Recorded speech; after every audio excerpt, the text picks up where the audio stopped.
걸으는 것을 좋아하는 사람들이 있습니다.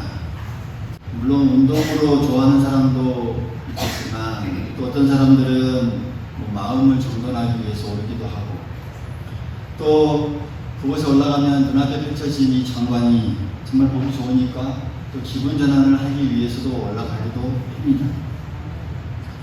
예전에는 높은 산을 오르는 것을 정복한다라고 표현했죠. 그런데 생각 있는 이 등산가들은 이제 산을 정복한다라고 말하지 않습니다. 그저 산에 오른다라고 말합니다. 어쩌면 이게 더 적절한 이 표현이기 때문입니다. 하나님께서 만들어 놓으신 이 거대한 이 자연을 정복하는 그 자체가 어부신설이죠. 그저 오르는 게 맞는 표현이죠. 오른다. 여기에는 더 겸손한 이 의미가 묻어져 있습니다. 겸손의 결과입니다. 그래서 산을 아는 사람을 잘 안다라고 표현할 때는 겸손을 아는 사람이다라고 말할 수도 있습니다. 성경을 보면 산은 우리에게 많은 의미를 보여주기도 하고 또 가르쳐주기도 합니다. 하나님이 계시는 거룩한 곳을 이 시온 산, 이 산으로 표현하기도 하고 또 거기에서 순종을 시험하기도 하고 때로는 소망과 또 은혜의 하나님을 보여주는 곳으로 이 산을 사용하기도 합니다. 우리가 아는 이 아브라함도 아들 이삭을 데리고 하나님께 바치기 위해서 산에 오르죠. 모리아 산으로 올라가죠. 하나님은 그 산에서 아브라함을 기다리고 계셨고 그곳에서 아브라함은 하나님께 대한 소망을 가질 수 있었고 또 그것으로 인해서 인생의 결정적인 이 변화를 맞이할 수 있었습니다. 모세 역시 하나님을 만나 뵙기 위해서 산을 올라갑니다. 시내산을 올라갑니다. 산 밑에는 갈 길을 알지 못해 방황하는 이스라엘 백성들이 있었고 이 광야길을 걸어가면서 늘 불평하고 원망하는 이 그들을 이끌어야 했고 또 계속해서 걸어가야만 했던 이 모세에게 힘이 필요했습니다. 한 가지 확신이 필요했습니다. 이 모세의 기도에 하나님께서는 이 시내산의 강림하심으로 말미암아 그에게 응답해 주셨고 또 그 하나님이 함께 하신다는 이 사실로 말미암아 자신감과 확신을 가지고 담대하게 이스라엘을 인도하는 그런 중대한 일을 이 모세는 감당할 수 있었습니다. 바라기는 우리 모두에게도 산에서 하나님을 뵙는 이러한 감격이 우리에게 함께할 수 있기를 간절히 소망하겠습니다. 오늘 우리가 이런 일과 저런 일 여러 가지 일에 부딪히면서 하나님을 만나 뵙고 그 문제를 해결받기 소망한다면 하나님의 산에 올라야 합니다. 할렐루야. 우리의 답답한 문제 덩어리를 다 해결해 주시고 여호와 이레의 하나님으로부터 또 하나님으로 우리에게 가운데 임하신 그 하나님. 오늘 우리가 전적으로 엎드리고 기도하는 이곳이 바로 하나님을 만나 뵙는 거룩한 산이 될 수 있기를 간절히 소망하겠습니다. 우리가 날마다 그 심정으로 산에 오르고 또 하나님 앞에 나아갑니다. 우리가 인생을 살아가다 보면 누군가의 도움을 필요하다는 것을 많이 느끼게 되죠. 우리가 노력한다고 해서 다 얻어지는 것도 아니고 또 우리의 힘으로 해결한다고 해서 또 문제가 다 없어지진 않습니다. 오늘 시편을 기록한 사람도 도움을 간절하게 갈망하면서 이렇게 고백하고 있습니다. 내가 산을 향하여 눈을 들리나 나의 도움이 어디서 올까? 이렇게 외치고 있는 것이죠. 그는 이어서 이 절실하던 때에 도움을 받았던 인생의 경험을 돌아보면서 호쾌하게 이렇게 외치고 있습니다. 나의 도움은 천지를 지으신 여호와에게서로다. 그러니까 자신의 이 고백이라기보다는 이 시편 말씀을 쭉 읽다 보면 이 땅에 사는 모든 인간들에게 향하는 외침입니다. 모든 인간 다 이 하나님의 도움을 받아야 한다라는 그 간절한 외침인 것이죠. 우리가 걸어온 인생을 뒤돌아보면 진짜의 도움, 하나님께서 도와주셨다는 것을 우리가 절실하게 깨닫게 됩니다. 믿습니까? 믿습니까? 오늘 말씀은 그런 이 벅찬 감격으로 정말 삶에서 우러나온 신앙을 고백하고 있습니다. 오늘 시편의 이 말씀을 보기 전에 그 위에 시제를 보면 성전에 올라가는 노래 이렇게 적혀져 있습니다. 성전에 올라가는 노래. 성전을 향해 예배하러 올라가는 이 순례자들이 자신들에게 험난했던 이 순례의 길을 다 하나님께서 지켜주셨고 그 지켜주심에 감사한 이 찬양의 노래가 바로 이 성전에 올라가는 이 노래입니다. 정해진 절기마다 예루살렘 성전에 올라가 예배를 드리는 이 순례자들의 이 여행은 길게는 수개월이나 되는 험악한 이 길이었고 또 그 여행길에서 목숨을 위협하는 수많은 위협이 도사리고 있었습니다. 그 과정에서 하나님의 도우심으로 안전하게 도착한 이 순례자들이 성전에 올라가면서 이제 그 감사하면서 웅장하게 부르는 이 찬양이 바로 이 시편 말씀, 오늘 시편의 이 말씀입니다. 거친 땅에 텐트를 치고 때로는 위험한 여행을 할 때도 있었고 그때마다 졸지도 주무시지도 않고 그 하나님을 믿고 나아갈 때 그 믿음 속에서 평안히 잠들 수 있어요. 모든 것을 태울 듯한 이 뜨거운 사막의 이 태양, 또 밤이 되면 음습함, 그 속에서도 하나님께서 친히 방패와 그늘이 되어주셨습니다. 그런 긴 여행 끝에 이제 멀리 성전이 앞에 보입니다. 정말 감격하면서 그들이 환호성을 지릅니다. 모두 무사히 도착하는 것을 서로 확인하면서 정말 실제로 그들이 느낍니다. 이 감격을 느끼는 것이죠. 그러면서 이제 우리가 이 드린 모든 기도, 그 기도가 다 하나님 앞에 상달되었고 이제 평탄한 길로 이렇게 인도를 받았구나 라는 그런 이 감격이 그들에게 다가오는 순간의 이 모습들이 오늘 우리 시편의 이 말씀의 내용들입니다. 따라서 오늘 이 말씀은 어떤 추상적인 감상시가 아니라 이 하나님의 인도를 받은 이 백성들의 실화를 기록한 시요. 정말 생생한 이 하나님의 인도하심이 고스란히 녹여있는 그런 시다라고 우리가 말할 수 있습니다. 사랑하는 성도 여러분, 하나님을 우리가 믿는다라고 하는 것은 이처럼 실제적으로 우리의 삶을 인도하시고 때로는 그늘이 되어주심을 믿는 것입니다. 할렐루야. 실제적으로 경험한 우리의 삶의 모습입니다.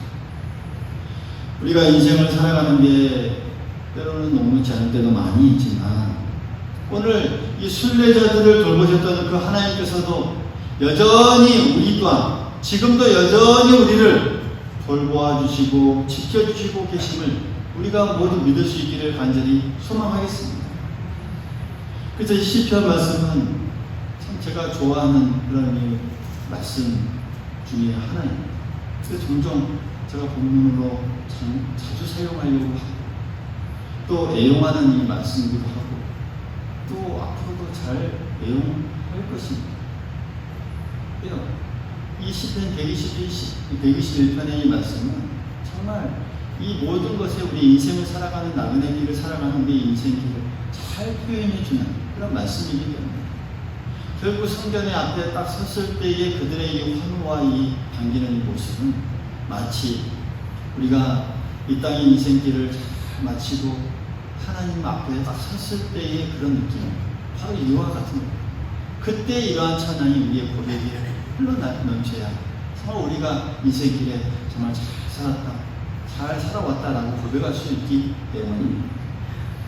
그래서 오늘 정말 어떤 인간이나 어떤 세상의 도움이 아닌 오직 하나님의 도움으로 이 광야와 산악을 넘는 자들의 이런 이 감정을 보면서 오늘 우리는 어떤지, 우리의 삶의 길은 어떤지 우리가 곰곰이 잘 생각해보고 또 다시 한번 우리가 힘차게 걸어나가는 우리들의 삶의 신앙의 모습이 될 수 있기를 간절히 소망하겠습니다. 욥기서에 보면 이 사람이나 세상의 어떤 것들을 의지하는 것들을 보면서 그것들이 거미줄 같다라고 이렇게 표현합니다.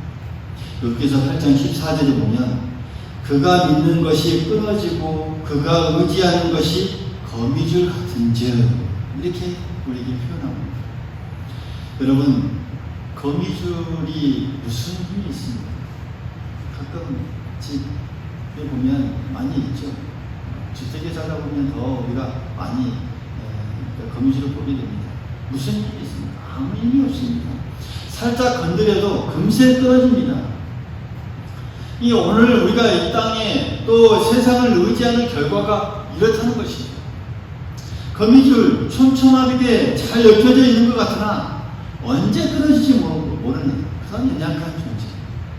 우리가 마치 세상을 의지하면서 또 마치 인간을 이 땅을 의지하며 나아가는 그런 모습이 이와 같다라고 말하는 것이죠. 3절부터 마지막 절까지 보면 길을 떠나는 이들을 축복합니다. 그 길에 하나님이 함께 하시면 어떤 길이든지 형통하다라고 찬양하고 있습니다. 누가 함께 가느냐에 따라서 여행도 인생도 짐의 무게가 달라질 줄 믿습니다. 하나님과 함께하는 그 인생길을 걸어가면 어떤 짐을 걸어지고 간다라고 할지라도 그 길을 함께 짊어지기 때문에 또 그 길을 앞에 인도하여 주시는 보호자가 되어주시기 때문에 우리가 안전하게 또 힘들지 않고 형통의 길을 걸어갈 수 있다는 말씀입니다. 하나님과 동행하며 길을 떠나는 이들을 시편 기자는 이렇게 축복합니다. 여호와께서 너를 지켜 모든 환난을 면하게 하시리라. 할렐루야. 여호와께서 너를 지켜 모든 환난을 면하게 하시리라. 할렐루야. 우리 이 시간 옆사람들과 함께 이렇게 한번 축복해 주십시오. 한번 옆사람 보십시오. 보면서 한번 따라해 보십시오. 하나님께서 당신을 지켜 모든 환난을 면하게 하여 주실 것입니다. 권사님, 집사님을 지키면서 시작. 권사님을 지켜 모든 환난을 면하게 하시리라. 모든 환난을 면하게 하시리라. 할렐루야. 분명한 이 하나님의 인도와 도우심을 이 시편 기자는 맛보았습니다. 그래서 이렇게 고백할 수 있습니다. 우리도 인생을 살아가면서 이런 고백이 있을 수 있기를 간절히 소망하겠습니다. 이런 고백이 우리에게 날마다 있어야 됩니다. 우리는 더 간격으로 나아갈 수 있다라는 사실이죠. 오늘 본문에서 보면 지키신다라는 이 단어가 5번이나 나오죠. 낮의 해로부터 밤의 날로부터 모든 환난으로부터 지켜주시고 또 우리의 출입을 영원까지 다 지켜주신다라고 말씀하고 있습니다. 여러분, 하나님은 변치 않고 언제나 한결같이 우리를 지켜주시는 분이십니다. 할렐루야. 살아가면서 우리가 여러 가지 상황들을 만나지만 그때그때 그런 상황들을 완벽하게 대처하는 사람은 없습니다. 때로는 잘 몰라서 실수하기도 하고 넘어지기도 합니다. 그러나 우리 곁에서 우리를 지켜주시는 그 하나님이 언제나 계시기에 우리는 늘 보호하심과 또 인도하심을 늘 우리가 경험할 수 있는 것이죠. 신실하신 그 하나님의 보호하심이 우리에게 있었기에 우리가 그 보호하심으로 확신을 가지면서 우리가 걸어갈 수 있는 것이죠. 하나님의 자녀된 우리를 지키시기 위하여서 졸지도 않으시고 주무시지도 않으시면 때때로 우리에게 은혜를 베푸시는 분이 바로 하나님이십니다. 날마다 은혜를 베풀어 주셔야 됩니다. 그 은혜가 무엇입니까? 그 은혜는 이 하나님의 자녀들의 이 수고를 풍성한 은혜로 바꿔주시는 그 은혜입니다. 할렐루야. 우리의 삶의 터전인 우리의 이 샘, 그 샘을 물샐 틈 없이 날마다 지켜주시는 그 하나님의 은혜입니다. 우리가 일찍 일어나고 늦게 일어나 열심히 일할 때 그곳에 이 충만한 복으로 함께 해주시는 은혜입니다. 우리가 수고의 떡을 먹을 때, 눈물의 떡을 먹을 때 그로 인하여 넘치는 복의 결실을 맺게 해주시는 그 은혜가 우리 삶 속에 날마다 있는다라고 하는 사실이죠. 사람이 아무리 노력해도 잘 되지 않는 일들이 있습니다. 내 뜻대로 되지 않는 일들도 있습니다. 그때 우리는 이 누구를 바라보아야 한다라고 하는 것입니다. 그때 내 눈은 눈에 보이는 사람입니까? 당장 내 눈앞에 보이는 이 현실입니까? 당장 내가 움켜쥘 만한 세상의 그 어떤 것들입니까? 아니라는 것이죠. 여러분, 세상의 문제를 우리가 세상의 것으로 해결해서는 절대 안 됩니다. 왜요? 세상의 문제. 그 세상을 만드신 분이 누구십니까? 하나님이십니다. 우리가 만나는 이 문제는 이 세상을 만드신 그 하나님의 힘으로 해결해야 완벽하게 해결됩니다. 세상에서 만날 환란을 급한 대로 세상의 것으로 땜질하려고 하면 안 됩니다. 급하면 급할수록 하나님을 찾아야 하고요, 하나님을 만나야 하고, 또 하나님과 말씀을 나누어야 하고, 거기서 기도를 해야 합니다. 할렐루야. 모든 문제의 해결의 열쇠가 바로 하나님께 있기 때문입니다. 이게 바로 신앙이죠. 이게 바로 우리가 믿고 있는 그 신앙의 모습이어야 한다는 것. 세상도 의지했다가 하나님도 의지했다가 하는 사람은 왔다 갔다 하다가 우리의 힘만 낭비하거든요. 다 우리의 힘만 낭비하거든요. 결국은 하나님으로부터 모든 해결의 열쇠가 있다라고 하는 사실. 하나님 한 분만을 우리가 절대적으로 의지하고 내 모든 삶의 이 무게중심을 하나님께 다 둘 때 결국 하나님께서도 인정해 주시고 함께 해 주시고 그 모든 것들을 다 해결해 주신다라고 하는 사실 우리가 꼭 믿을 수 있기를 간절히 소망하겠습니다. 우리의 이 문화 중에 하나가 그렇습니다. 아침에 집을 나설 때 부모님께 잘 다녀오겠습니다 하고 인사. 그렇죠? 또 저녁에 들어와서는 부모님께 잘 다녀왔습니다 라고 인사하는 게 우리의 문화죠. 그러니까 집에 들고 나는 게 정확해야 이 들고 나는 것이 정확하지 못하면 예의가 없는 자다라고 우리가 서로의 문화로 또 가르침을 받고 또 알고 있습니다. 마찬가지입니다. 우리가 하나님께도 마찬가지입니다. 하나님께도 또 우리가 들고 나는 것을 정확하게 말씀을 드릴 수 있어야 합니다. 어떻게 해요? 하루를 시작할 때 하나님께 아뢰는 것이죠. 첫 시간을 항상 어떻게 해야 됩니까? 하나님께 아뢰야 합니다. 하나님께 말씀을 드리는 것으로 출발해야 합니다. 하나님, 오늘 하루 이런 삶을 살아가는데 인도해 주십시오. 내가 어디를 갈 수 있는데 도와주십시오. 무엇을 하는데 하나님 그때 힘을 주셔야만 합니다. 이런 일을 하게 됩니다. 하나님 이 일 가운데 도와주십시오. 할렐루야. 또한 하루 일과를 마치는 시간으로 이렇게 하나님께 인사를 드리는 것이죠. 보고를 하는 것이죠. 하나님 오늘 하루를 인도해 주셔서 감사합니다. 오늘 내가 이러한 일을 했는데 주님의 은혜로 더 풍성해지기를 원합니다. 누구를 만났는데 그 만남의 이 결과가 잘 이루어지기를 원합니다.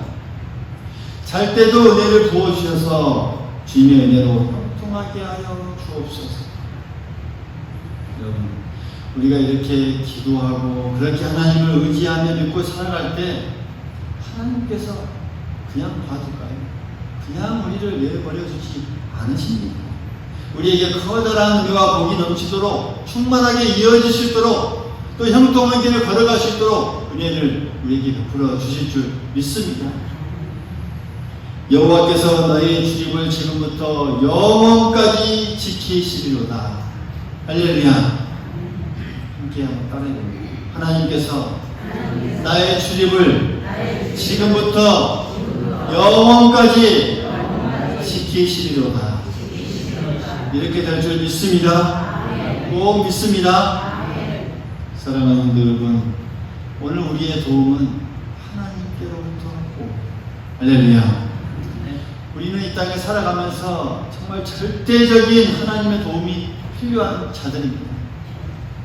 조금만 필요한가요? 생각해 보십시오. 조금만 필요하신 분, 손 한번 들어보십시오. 조금만 필요하지 않습니다.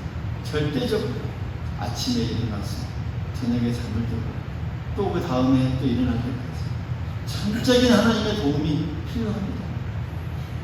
반대로 이야기하면 오늘 우리의 인생까지 하나님께서 이렇게 절대적으로 도와주셨기에 우리가 이 자리에 앉아있는 줄 믿습니다. 전적인 절대적인 도움이 우리에게 함께했다는 거예요. 순간순간 계속적으로 우리가 깨달을 때도 있었지만 깨닫지 못할 때도 순간순간 넘어가 버릴 때도 있었지만 그 순간순간 매분 매초마다 하나님께서 우리에게 함께 주셨습니다. 도와주셨습니다. 그 하나님의 크신 은혜를 우리가 이 시간에 잘 생각하고 또 잘 묵상할 수 있기를 간절히 소망하겠습니다. 우리가 어려운 일을 만날 때 또 세상 속에 있는 것에서 도움을 찾기 전에도 먼저 하나님께서 우리를 도와주셨고 인도해 주셨습니다. 날마다 더 하나님을 찾고 나아갈 때 더 하나님께서는 우리를 더 이뻐하시고 더 우리가 예상치 못한 놀라운 복으로 함께하여 주실 줄 믿습니다. 하나님 우리를 지키시되 졸지도 아니하시고 주무시지도 아니하시고 늘 함께해 주셨습니다. 이 하나님을 우리가 신실하게 믿으면서 더 주님께서 주시는 평안이고 또 은혜의 복을 누리면서 이 땅을 더 힘차게 승리하며 나아가는 우리 모두가 될 수 있기를 간절히 소망하겠습니다. 간절히 소망하겠습니다.